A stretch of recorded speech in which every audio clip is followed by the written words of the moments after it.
За байнгын орны гишүүдтэй өглөөний мэнд төргийа. За сонгуулийн ерөнхий орны мэдээллээс асуулт бол ер нь байхгүй зүгээр. Одоо тэгээд нэгэн тал үүсцэн нөхцөл байдал юм чинь тэгээд сонгуулаа зохион байгуулад явах болов уу гэж харж байна зүгээр.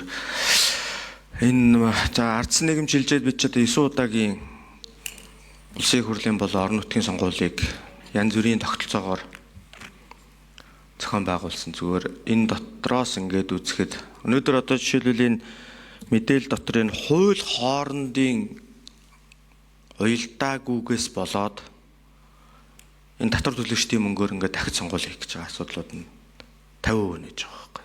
Мэдээж амьдрал баян хорвоогийн мөнгөсийг үзүүлж байгаа янз бүрийн одоо шүүгэн шийдвэрээр тэр гэсэн олон зүйлүүд байгаа. Гэхдээ эндээс ингээд яг статистикийг ингээд үзэхэр ч одоо яг энэ нөгөө аймгийн иргэдийн урал, сумын иргэдийн уралдаа давхар нэр дэвшээд хоёуланд нь сонгогдсон. Тэгээ хоёуланд нь байжлахгүй учраас аль нэгийг сонгож авч үлдээд үлдсэн дээр нь ингээд сонгуул зарлж байгаа одоо энэ чинь 50% нэж байгаа. Тэгээ эдгээр зүйлүүд бидний 24 онд болсон орон нутгийн сонгуулийн хуулийг шинжилж чадаагүй орцсон юм л та.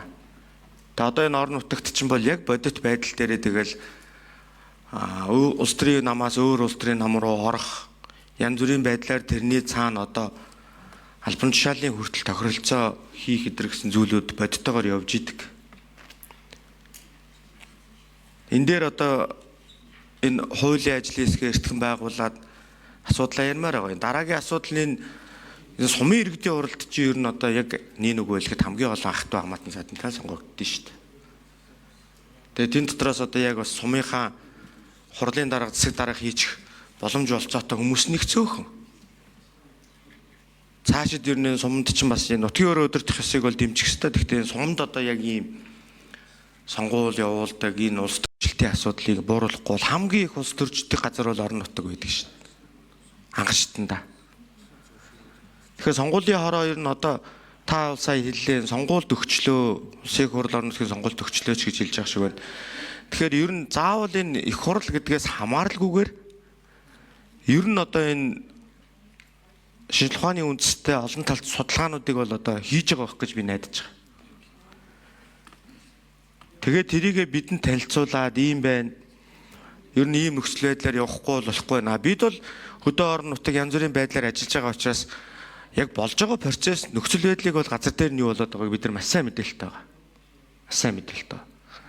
Ингэж тал талаасаа нийлжээж одоо энэ 28 онд болох улсын хурл орон нутгийн сонгуулийн асуудал дээр хуулиа маш чин бага эртнээс бол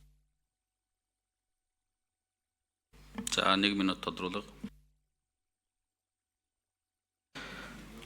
байгаа гэдгийг одоо бас хэлмээр байна. Тэгээд энэ эдийн засаг хүнд байна.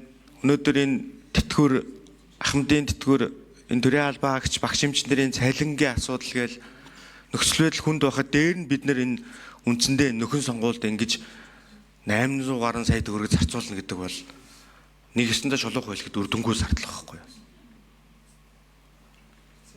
Тэг үнэхээр одоо ингээд энийг нөхөн сонгохгүй бол тэр сумын иргэдийн урал, аймгийн иргэдийн урал нь үйл ажиллагаа явуулж чадахгүй юм зогсох гээд байгаа хэмжээнд очиж чаддаг бол одоо бас нэг хэрэг. 816 сая гинэ. Тэгэхээр эдгээр зүйлүүд дээр нэг хэрэгж нэг харах бодох хэрэгтэй юм байна. Сонгуулийн орон энэ дээр бас нэг тодорхой судалгаанууд ер нь хийж байгаарай.